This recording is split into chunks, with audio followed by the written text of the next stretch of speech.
Well, hello everybody. Welcome to Twin City Church Online. We are back in the building after almost 4 months, so you can come and visit us now. You just have to book your ticket, but we are so keen to see you face to face.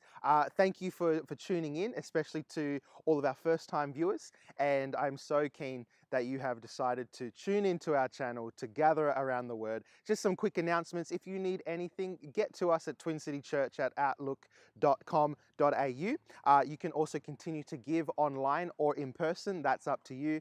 If you need those details, again, twincitychurch@outlook.com.au. But guys, can't wait to see you face to face. So excited for what God has in store for us, and we will see you very soon.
Good morning. How are we all going this morning? Good. That is the best response I've heard you guys give in months. Good on you. That was great. I am pumped for this morning. Evans brought a great word last week on hearing the call of God. And I want to leapfrog straight off that. We were chatting a couple weeks ago when Jordan was up doing the hard work of the 2 services, and we were just perfectly swooping in to get the 1 service. I was saying, oh, how are you going for your word? How are you feeling? What are you feeling like God's telling you to speak on? And he was like, oh, I don't know. Sometimes you have that wrestle where you're like, am I hearing God? Is it my opinion? I don't know. And he mentioned something that he was going to share about call. And I said, well, I think you got it. Because this morning I'm going to speak on I'm still called. Now, I want to clarify before we jump right into this message, and I really feel as I've just been hearing reports throughout the church, talking to people, coming on alongside, hearing people cry, hearing people feel tired and frustrated or just inadequate. I have felt God's heart to come and encourage you that it doesn't matter what you feel, you are still called. It doesn't matter how maybe unworthy you feel. It doesn't matter how tired you feel. It doesn't matter how much you feel like you are discounted because of A, B, or C. You are still called. Can you just say that to yourself? I'm still called. I'm still called. What does it mean to be called? Do you ever find we have these Christianese words that you get the gist of what you think they mean, but you can't quite relay what the definition is to somebody else? Do you ever have those words? Someone goes, Jordan does this to me all the time. What does this mean? Well, I know it has I just look at the dictionary, Google it. Called is when you have had called, chosen. I'm going to interchange the two here, but called or chosen is when you are selected or marked for special favor, privilege, or for a special piece of work. In the Greek, because I wanted to sound fancy, in the Greek there are two words for the word called. There is kletos and klesis. These words mean there's an invitation to someone to accept responsibility to a particular task or a new relationship. God calls or he invites the believer to a relationship with him or to a particular role in his kingdom. So klesis is the invitation itself. Kletos is the person who has had the invitation, who has been called. As the church, we are the called out ones of God. We are chosen. We are his holy people. Isaiah 49 verse 1 says, "The Lord called me before my birth. From within the womb, he called me by name." Romans 8:29-30, "For God knew his people in advance, and he chose them to become like his son, so his son would be the firstborn among many brothers and sisters. And having chosen them, he called them to come to him. And having called them, he gave them right standing with himself. And having given them right standing, he gave them his glory." As his people, there are three things that we are called to. They all start with the same letter, which means you're holy. If you can preach using the same letter, that's like bonus points in heaven. There are three things we're called to as children of God. We are called to salvation, we are called to sanctification, and we are called to serve. Let me break those three down. We're first called to salvation. Before God moves us into a role, before God equips us, calls us into a ministry or a task for his kingdom, he first gives us himself. I love that. Before he ever asks anything of you, before he ever says, "Sammy, I have called you, I have planned you, I have purposed you to go and do this task, I've equipped you for it," before that he gives you himself, knowing that partnered with Christ we have wisdom itself, knowing that partnered with Christ we have freedom, knowing that partnered with Christ we are made whole, perfect and complete, lacking nothing. Before he calls us to something, he gives us himself. We're called to salvation. Next, we're called to sanctification. This is the process of becoming holy, of living a holy life, of reflecting more and more the image of Christ, looking like God's Son. He first gives us himself. He gives us an example to become like. And then the last one is he calls us to serve. Now, sometimes we can think this word serve is, it's got to be a sacrifice, it's got to be hard, I've got to stack out chairs, I've got to come at 8:30 when everyone else gets to come at 10 to church. And we think it's so hard, but no, the call to the serve is just that God is calling you to use the unique things he has knit within you to now impact the world around you. We're called to serve. We're called to make a difference in this world. There is a reason that when you were saved, as Pastor Greg used to always say, you didn't just die and go straight to heaven. There is a reason God has called you not just to salvation, but he has called you for such a time as this. There is a purpose in what God is doing here in this place. There is a purpose for you living, walking, breathing here and now. A purpose for why you walk alongside that colleague at work. A purpose for why you're in that role. A purpose for why you have a passion for this or that. There is a purpose. God does nothing without intention. There is a purpose for why you're here. If you want to know, and this is not the point of my sermon, so you're going to have to seek God for this one.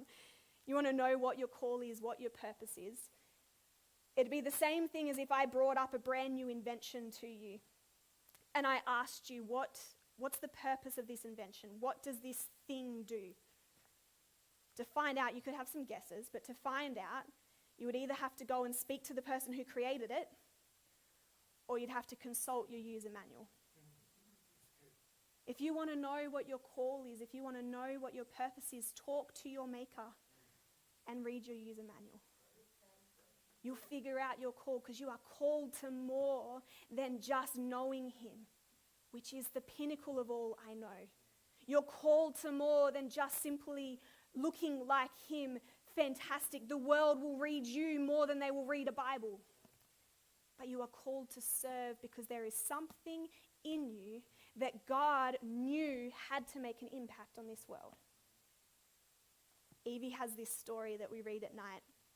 I get really into Evie's story times. I put on different voices, we do different things. It's really fun for me. She has no idea what I'm doing. She just goes, more? She has this story, and at the end of the book it says, each person's unique. Only you can be you. You're perfectly different. No other will do. That's not just true of a 1-year-old who we think is cute no matter what they do if they're spitting out food. It's true of you. It's true of you when you come alongside that person who maybe doubts you, maybe doesn't like you. It's still true of you that you are perfectly different. No other will do. It's still true when you come up, when you feel the call of God and it doesn't feel like anyone else sees it or you don't see it in yourself. It's still true that you are perfectly different and no other will do. If God is intentional in everything that he does, he has not made a mistake in calling you. Has everyone ever looked at somebody and thought, really, God's using you? Have you ever thought that? Oh, Sammy, you're so holy. I have. In the mirror often. In the mirror often I think, God, really? Are you sure? You get glimpses of what God's showing you to come. You get glimpses or hear words of what's coming and you go, I don't know if I'm really the best equipped person for this. Or maybe you've heard other people whispering it, doubting it under their breath. You're thinking, are they talking about me? They don't think I'm good enough for this call, but I'm still called. I want us to have a look at 3 different points of the I am still called. The first one is, even when other people don't see it in you, I'm still called. I'm still called. They can think I'm unfit, but I'm still called. It may not make sense to them, but I'm still called. There might be someone who seems like they're better equipped, better prepared, more wise, more powerful. I'm still called for this role because God does not make a mistake in what he does. He is intentional, purposeful in every decision that he makes. Even when others don't see it in me, I'm still called. No matter whether you feel like you are not good enough to be used, whether people don't think you have what it takes, or if you feel like your past disqualifies you, God's gifts and his call can never be withdrawn. Romans 11:29. it will never be withdrawn. You are called. That scripture we read in the beginning, before I even had a single day on earth, every moment of my life was written in the book of life. Every day was planned before me. You saw me in utter seclusion. You knit me together in my mother's womb, and you called me even then. Before I took a breath, you called me, and you called me by name. He knew everything we were going to do, everything we could never achieve, and yet I'm still called, and his call will never be withdrawn. Turn to your neighbor, tell them the title of my message again, I'm still called.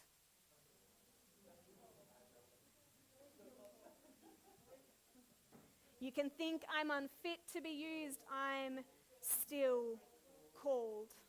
Haters gonna hate, I'm still called. Turn to 1 Samuel chapter 16 with me. We're going to, as I go into these 3 different parts of the I'm still called, we're going to look at a few different stories of examples of people in the Bible. Now I'm telling you what, there are so many examples in the Bible of I could have pulled out of where the people didn't look like they were fit for the call, people didn't feel like they were fit for the call, or the people had a past that maybe looked like it disqualified them from the call, but they are still called. So 1 Samuel chapter 16. A bit of a backstory here, but up until just before where we're reading, Israel hasn't had a king before this point. They were ruled, God was their leader overhead. He led them out of Egypt, he did all of that, and then what he would do is he would speak through prophets. That's how he governed his people, how he led them, how he directed them, is he had prophets in place. So Samuel is one of the prophets. That's the book we're reading, Samuel. He is one of the big prophets. And in this time of Samuel coming and speaking God's word, the people cry out and object and say, we want a king like all of the other nations around us. And Samuel cries, these evil people. But God says, no, give them a king, that's okay. So Saul becomes a king. Now he's this really tall, strong. He seems like he's got what it takes to lead the nation of God's people. But it doesn't take long for Saul to disobey what God has said, though God has given him this great mantle. And so God has now rejected Saul as king. And where we're reading in 1 Samuel chapter 16, he is now sending Samuel to go and to anoint a new king for him. So Samuel goes to Bethlehem where it's Jesse, and God says, call Jesse to come to a sacrifice and to have a meal with you, and tell him to bring all of his sons. So by name, this well-known prophet comes into town, goes out of his way, comes into town, calls Jesse, the father, and says, bring all of your sons. We're going to do a sacrifice, and he has a secret plan that he's going to anoint the son that God shows him is the one he wants anointed. So let's read on from 1 Samuel 16 verse 6. When they arrived, Samuel took one look at Eliab and thought, surely this is the Lord's anointed. So Eliab is one of Jesse's sons. But the Lord said to Samuel, don't judge by his appearance or height, for I have rejected him. The Lord doesn't see things the way you see them. People judge by outward appearance, but the Lord looks at the heart. People will look at the surface, but God sees what's inside. Then Jesse told his son Abinadab to step forward and walk in front of Samuel. But Samuel said, this is not the one the Lord has chosen. Next, Jesse summons Shimei. But Samuel said, neither is this the one the Lord has chosen. In the same way, all 7 of Jesse's sons were presented to Samuel. But Samuel said to Jesse, the Lord has not chosen any one of these. Then Samuel asked, are these all the sons you have? There is still the youngest, Jesse replied. But he's out in the fields watching the sheep and goats. Send for him at once, Samuel said. We will not sit down to eat until he arrives. So Jesse sent for him. He was dark and handsome, he's like Jordan, with beautiful eyes. And the Lord said, this is the one, anoint him.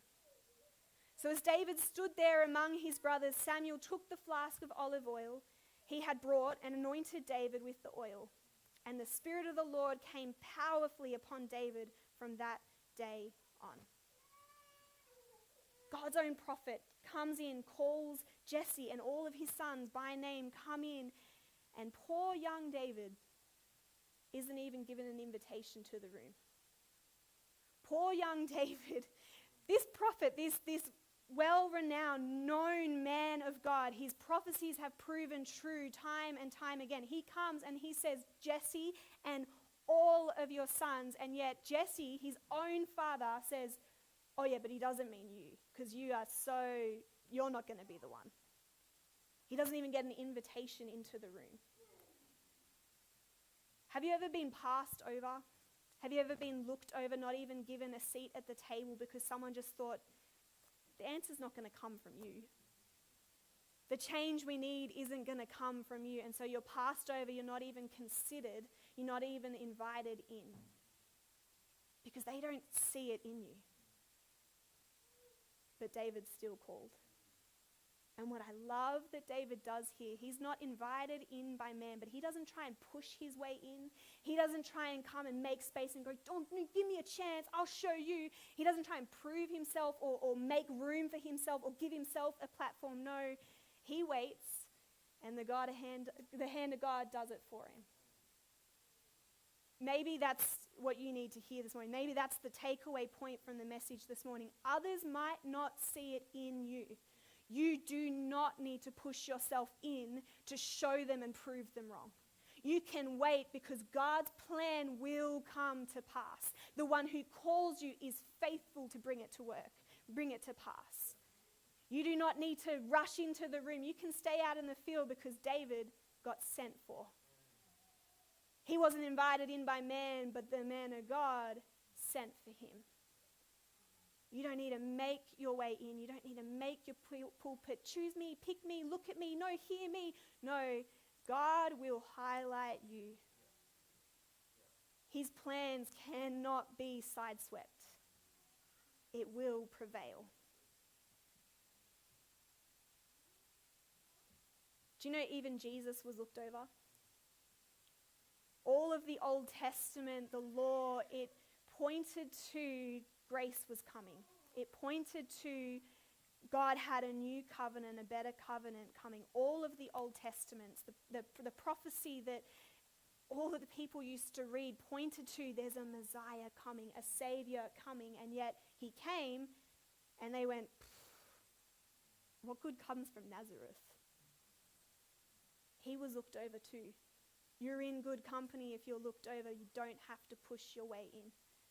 Jesus didn't take that remark, what good comes from Nazareth, and then try and push through and prove people wrong. No, he just got busy doing what God told him to do. And it came to pass. You don't need to push your way in. The hand of God will make a way for you. You're still called. Let us continue on. So turn to just over the page, chapter 17.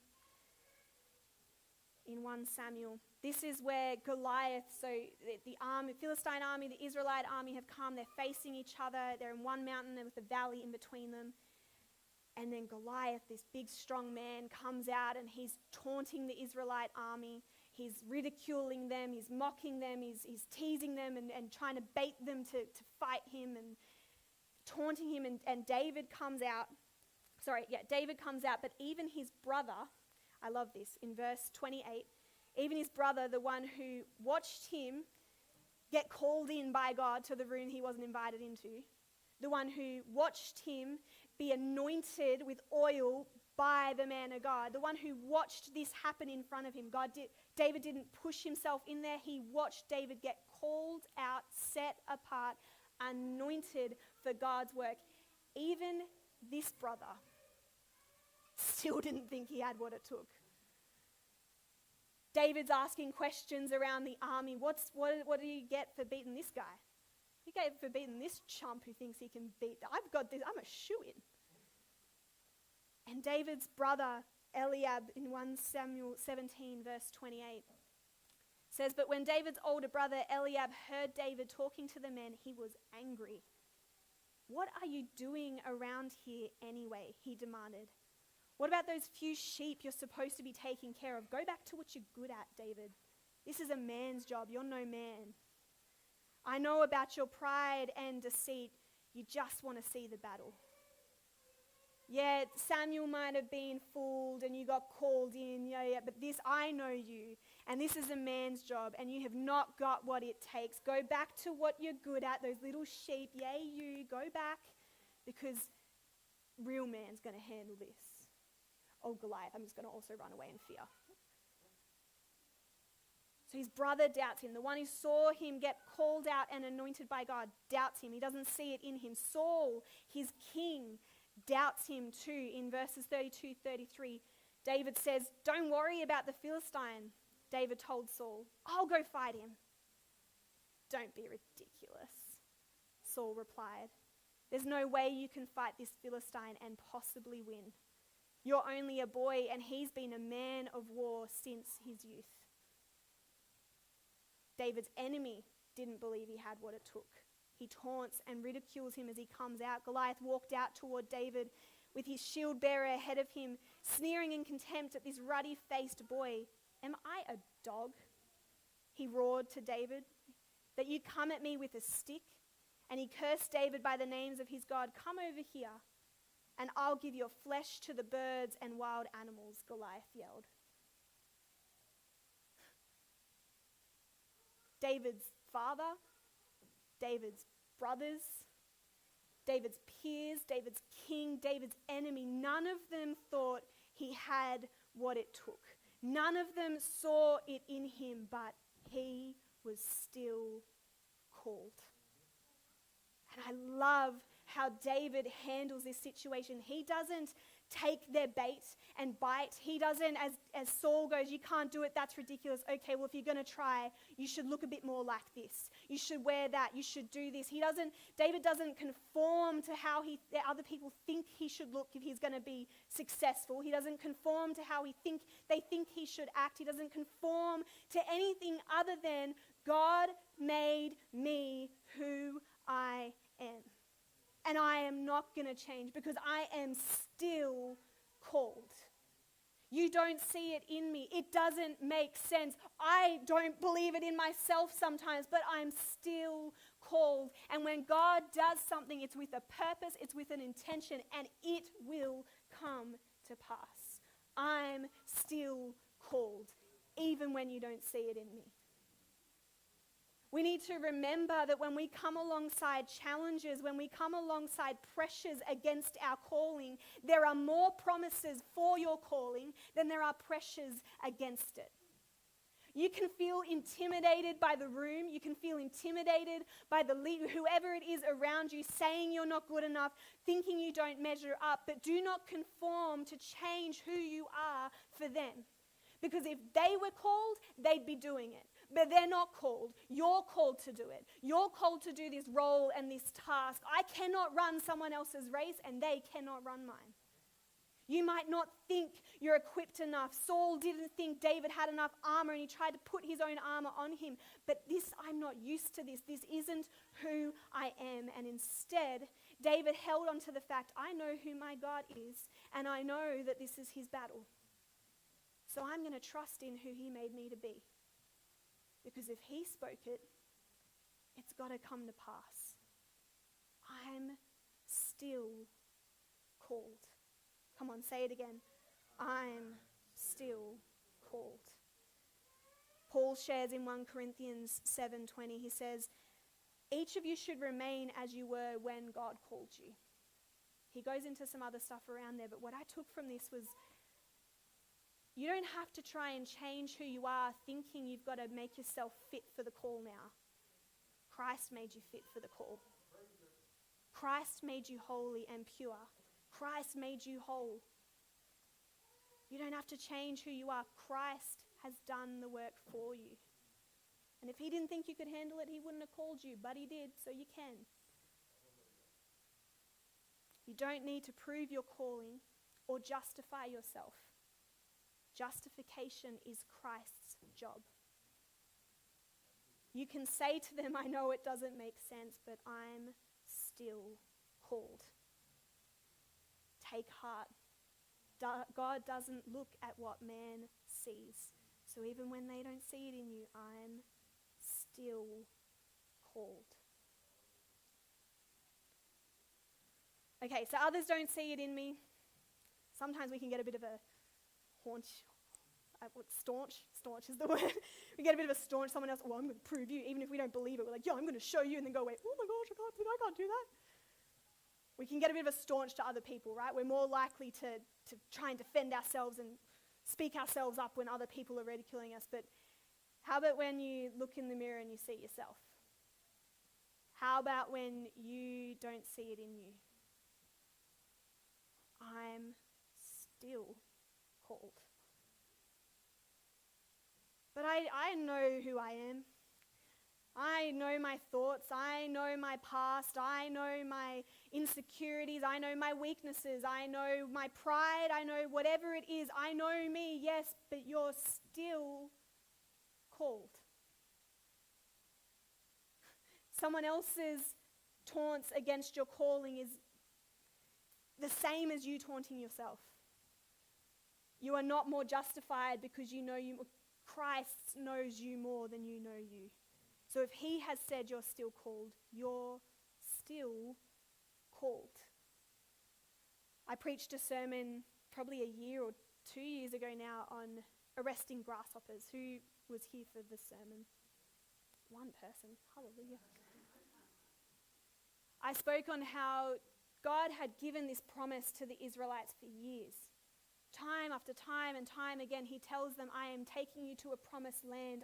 It's going to be flowing with milk and honey. Time and time again, he promises, he reiterates, he keeps confirming, I'm going to take you here. I'm going to do this. I'm going to do this. And they get to the point where finally some spies are sent out to go in and spy out the land. And they come back and they say, well, it's definitely what God said it would be. It's definitely an abundant land, a fruitful land. It's definitely flowing with milk and honey. The grapes are so big, we have to hold it between however many men. It's big grapes. And yet they said, but there's giants who inhabit the land, and we look like grasshoppers in our own eyes. And I shared how it wasn't the giants that stole the promise from the Israelites. It was the grasshoppers. It was their own insecurity, what they looked like in their own eyes, their own disbelief, their own fear, what they couldn't achieve, what they couldn't do, what they weren't good enough or strong enough or old enough or young enough or whatever you want to put in here enough. It was that stopped them from taking hold of the promise of God. And we looked at in that sermon, maybe I'll re-preach it if none of you are here, you won't know. We looked at in that sermon how God never told them to take and spy out and take a surveillance of how they think they would fare. He told them, go and look what I'm giving you. It's the same with us and our calling. We cannot discount ourselves because we don't think we measure up ourselves. We don't think we're going to have what it takes. If God is telling you he's got something for you, he's got something for you, and he will work out the pathway to it. You're still called. Jeremiah cries out to God in Jeremiah 1. He says, I can't speak for you, Lord. I'm too young. And God says to him, don't say you're too young. I'm the one who puts words in your mouth. I will tell you where to go. You will go where I tell you. You will say what I tell you to do, and it will come to pass. You're going to do great things for me, Jeremiah. You're going to build up kingdoms, and you're going to tear down some things. And I've got a plan. I've got a purpose. I've got a role for you to do. You don't have to try and figure out how you're going to achieve something.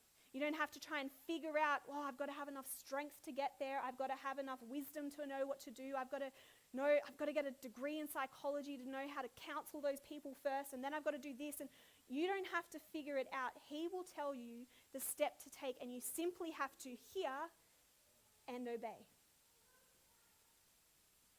When Jesus is about to ride into Jerusalem for Palm Sunday, he sends for a donkey. The disciples go get the donkey and her colt, so it's a mum and a baby, bring it back. And the donkey is what is used to carry Jesus into the city. How much understanding of the situation do you think the donkey had? We don't have to understand the situation. We just are called to carry him in. That's got to give you some confidence. If a donkey can do its role, I can do my role. I don't have to understand. I don't have to have enough insight or whatever you think it might be. I just have to carry him in. Because even when I don't see it in myself, I'm still called. So I will hear and I will obey. Exodus chapter 3, we're looking at the story of Moses. If you want to turn to Exodus chapter 3.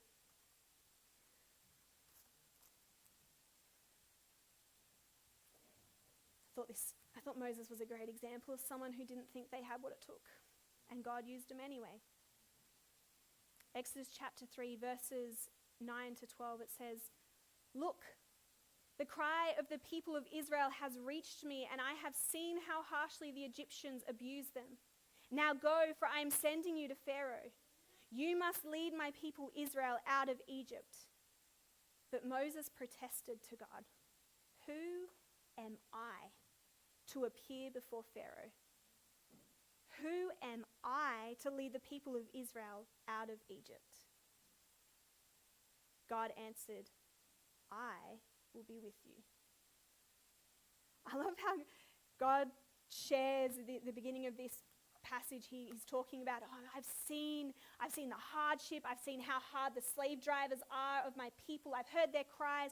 I know there's a whole nation for 400 years have been in slavery. I know the oppression on them. I'm going to do something, so I'm sending you. I mean, the God who can speak a word and mountains move and galaxies are formed and anything, why, when he hears the cry and he sees the hardship of his people, a whole nation of people, responds with, "So I'm going to send you"? Because he has a plan and a purpose, and he knows, as much as Moses protests, it's not about you, Moses. It's about what I'm going to do in you. It's about what I'm going to do through you. 4 times through this passage, we see Moses protest. "I can't, who am I?" And I love, it gets to a certain point, he goes, "Send anyone else who's been there before. Send anyone else, Lord." There's been so many times we go to jump up to preach and we go, "Bailey, you want to jump up and preach?" Send anyone else. But each and every time Moses protests, "Who am I? I can't. What if they say I'm not able?" He answers every time, "I will be with you. I am who I am." The 3rd time Moses protests, he shows him, "What's in your hand? Look what I can do through you. It's not your power, Moses. It's my power through you. I'm with you. I am who I am. It's my power in you." And the 4th time, God just gets mad. Moses is protesting, and the whole time he's protesting, God's response is trying to show him it is less about you and more about me. This has little to do with you. I'm not trying to hurt your pride. You're not as important as you think you are. God calls you. He wants to use you. He wants you not to lean on your own understanding, but in all your ways acknowledge him. And he will show you which path to take. It's not about you. It's not about your strength. It's okay that you're not wise enough. It's okay that you don't think you're strong enough.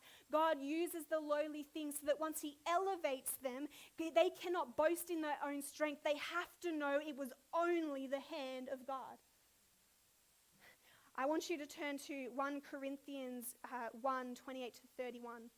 Sorry, 26 to 31, or just hear me say it. I'm too excited. Let's jump in. Okay. It says, "Remember, dear brothers and sisters, that few of you were wise in the world's eyes or powerful or wealthy when God called you. You weren't anything. You were nothing when God called you, but instead, God chose things the world considers foolish in order to confound the wise, in order to shame those who think they are wise. And he chose things that are powerless to shame those who are powerful. God chose things despised by the world, things counted as nothing at all, and used them to bring to nothing what the world considers important.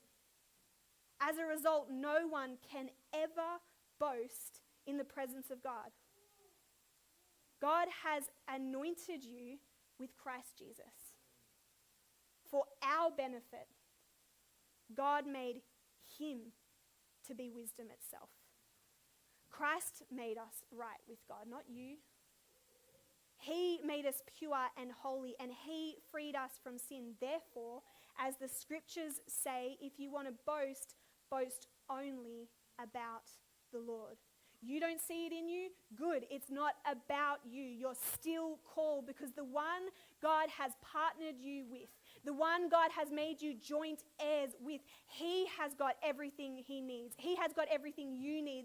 Everything you need to fulfill your call, everything you need to be anointed for your assignment has been paid in full for you so that you wouldn't walk in your own strength and your own wisdom and in your own achievements, but instead you would know, if not, but the grace of God who does it through me.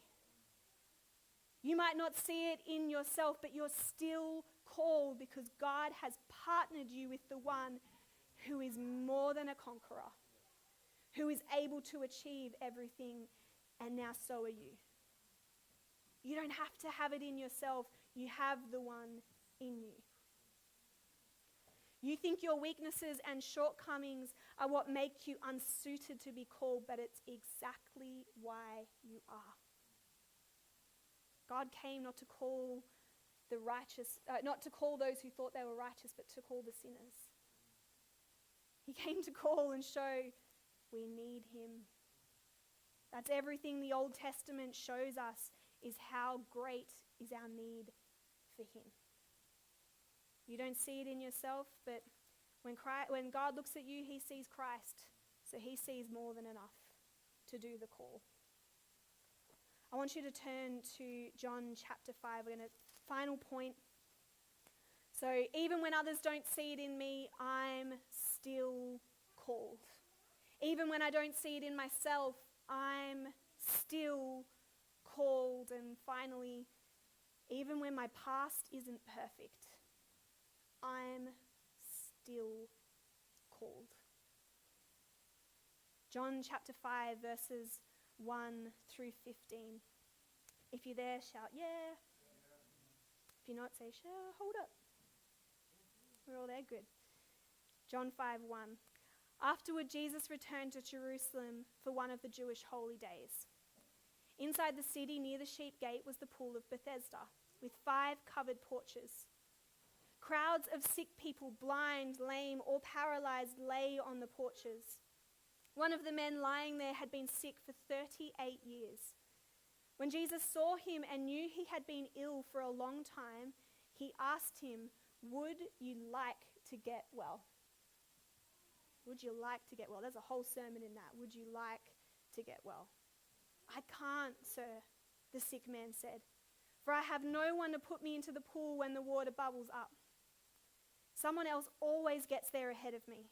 Jesus told him, "Stand up, pick up your mat, and walk." Instantly, the man was healed. He rolled up his sleeping mat and began walking. But this miracle happened on the Sabbath. So the Jewish leaders objected. They said to the man who was cured, "You can't work on the Sabbath. The law doesn't allow you to carry that sleeping mat." But he replied, "The man who healed me told me, 'Pick up your mat and walk.'"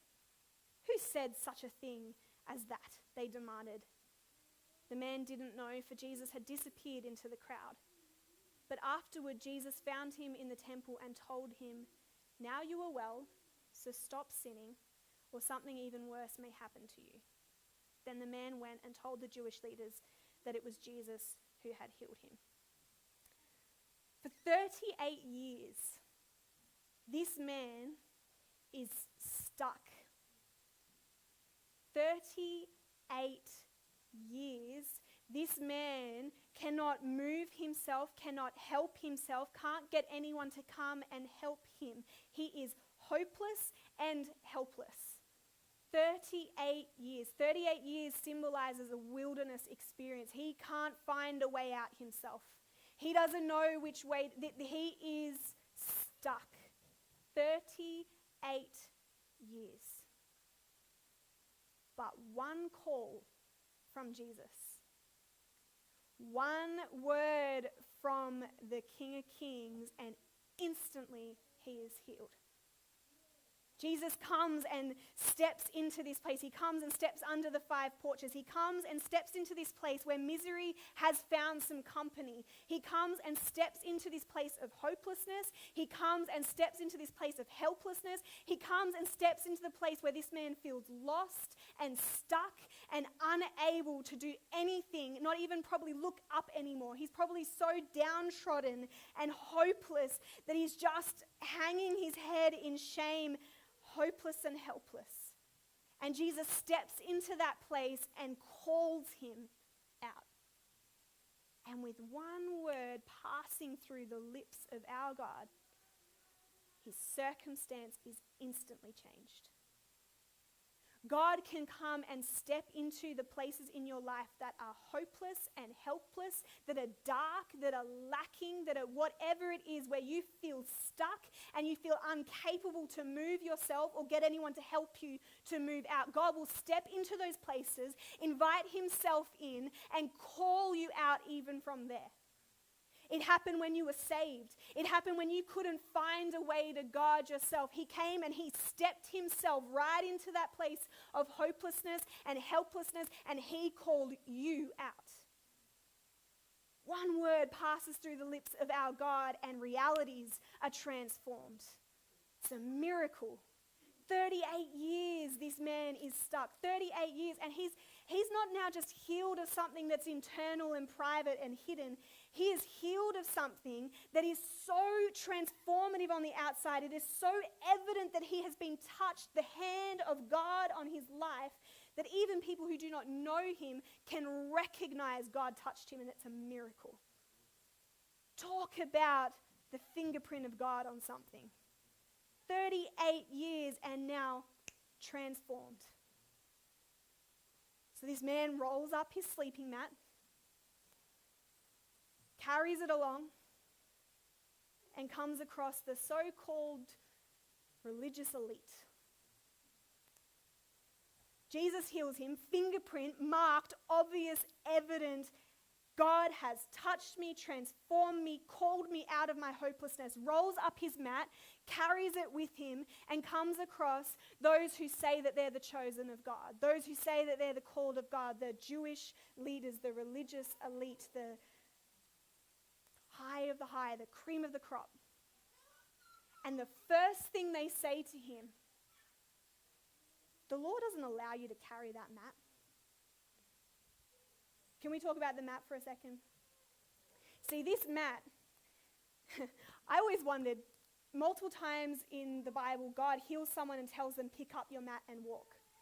Jesus, you've just done this amazing miracle. Why do they now have to clean up after themselves? Like, are you worried they're leaving a mess behind? Like, what is the purpose of got to pick up your mat? Multiple times, if you have a look through the times Jesus has healed them, pick up your mat and walk. The man who's lowered down through the roof, your sins are forgiven, now pick up your mat and walk. Why pick up your mat? Because the mat symbolized that this man, he wasn't just visiting the 5 porches. He wasn't just coming to see a friend. He wasn't just swinging past. No, he had made himself at home in his dysfunction. He had set himself up so that suddenly this is his sleeping mat. This is where he lived. This is where he resided. These are his people. He is marked by affliction. He is marked by whatever it is. Put your story in here. This mat symbolized he was one of them. And in these days, it wasn't, they didn't have compassion on those who were ill or disabled or whatever they had. No, they considered their affliction to be as a result of their sin. So they deemed, you're like this because God is displeased with you. So now, he comes along, healed, miracle, fingerprint of God on his life, picks up his mat, comes across the religious elite, the chosen of God, and they say, the law does not allow you to carry that mat. You can't have been healed by God because it was God who put you under the 5 porches in the first place. It was your sin that made God displeased with you and had you in that position. You can't carry that mat. The Lord doesn't allow you to carry that mat. You cannot be a Christian, you cannot be called of God and have that past. You cannot be called and used of God and have had that in your history. You cannot be called and used of God and have associated with those people or have spoken like that, have cursed like that. You cannot be called and used of God when you used to drink like that. The law, religion, it doesn't allow you to carry that mat. You can't be used by God. You're not perfect. I've done nothing wrong. Obviously, my body is not in any way disformed or I'm not ill in any way, so I must be perfect. God is pleased with me. But you can't carry that mat. There will be people who will come across your life and tell you you cannot be called, you cannot be used, you cannot be chosen of God. You cannot make a difference. Yes, okay, His grace, you might be saved, but you can definitely not impact the world with a past like that. But the mat, the scar, the hurt, it points to my healer. That's why I reckon Jesus got these men to roll up their mat, pick it up and walk. He wanted to show them and symbolize the thing that once carried you, you will now carry it. The thing that once restricted you, the thing that once held you back, the thing that once stopped you from being able to get yourself up and come to me is the very thing I want you to carry, because I want the world to see and know that when you couldn't come to me, I pursued you. My goodness, my mercy pursued you all the days of your life. My grace is sufficient. My grace is sufficient. I want you to pick up that mat and walk, because as people look at that scar, they're going to see your healer.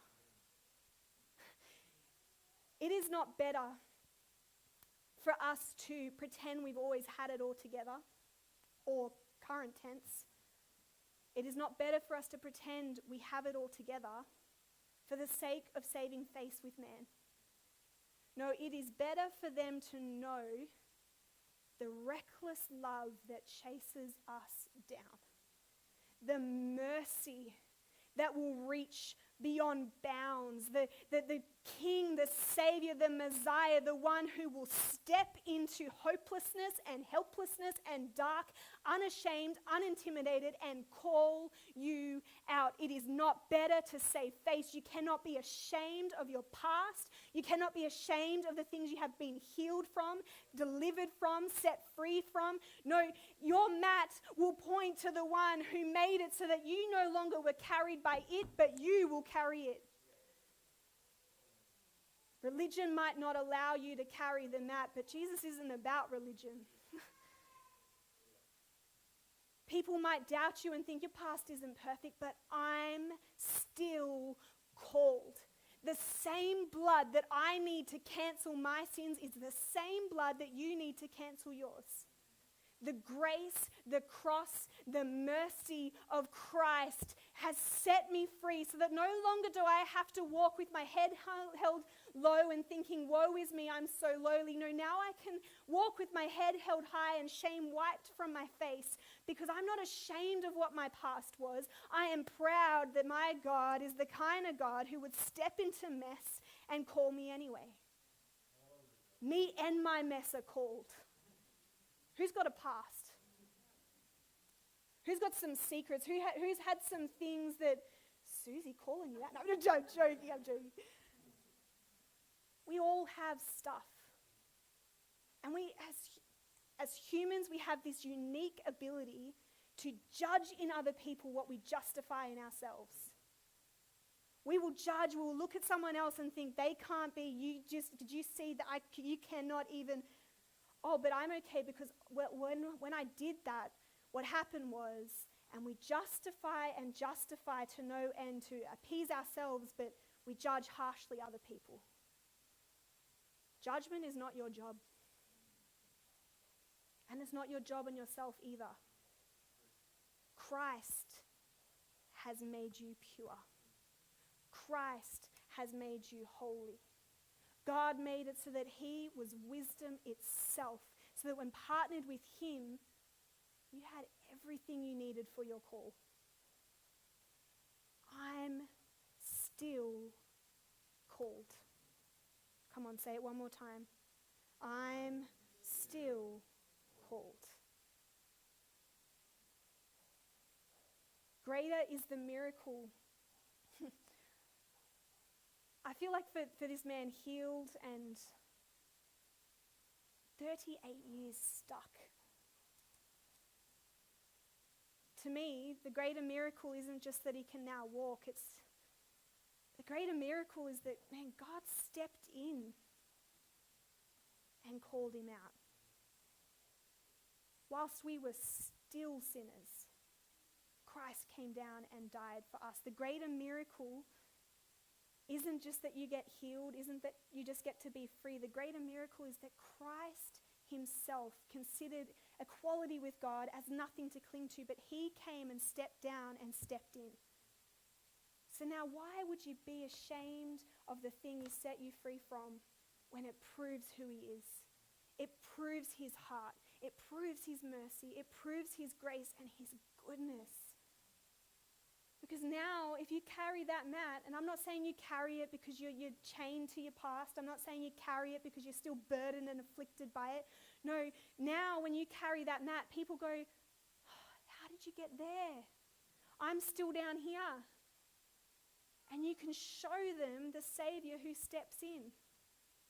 Your pain, your past, your affliction, your hurts, your struggles, they relate to people so that they can see God in action. They can see mercy and love, unfailing love in action. That it's not just cream of the crop, the religious elite that get to be called and used by God. It's the broken, it's the bruised, it's the downtrodden, it's the ones who don't feel like they're good enough. Still called. Can we all stand up to our feet? I'm going to pray. We're going to jump into just who you say I am again. I'm chosen.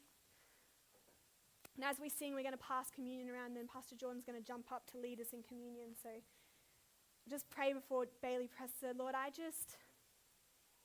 we just want to praise you and exalt you for your mercy, for your love, for your goodness, for your grace that pursues us all the days of our life. Lord, without you, we are nothing. But with you, we are more than conquerors. We are the head and not the tail. With you, we are anointed to accomplish our assignment. We are equipped with everything we need to do the call. With you, we have everything that we need. So Lord, I just pray right now as we go into a time of just lifting up your name and declaring who you are and who you say that we are. Lord, would you let shackles of religion that tell people they can't carry that and be used, would you let shackles fall off in Jesus' mighty name? Would you let wrong mindsets that tell us that I'm not good enough or nobody else sees it in me or I've got to try and prove myself, would you let that pressure fall away? And like the donkey, we don't have to have any more understanding than we simply need to carry you in. Lord, would you remind us we're still called. We are a living, walking, breathing testimony of your goodness. We have your fingerprint on our life.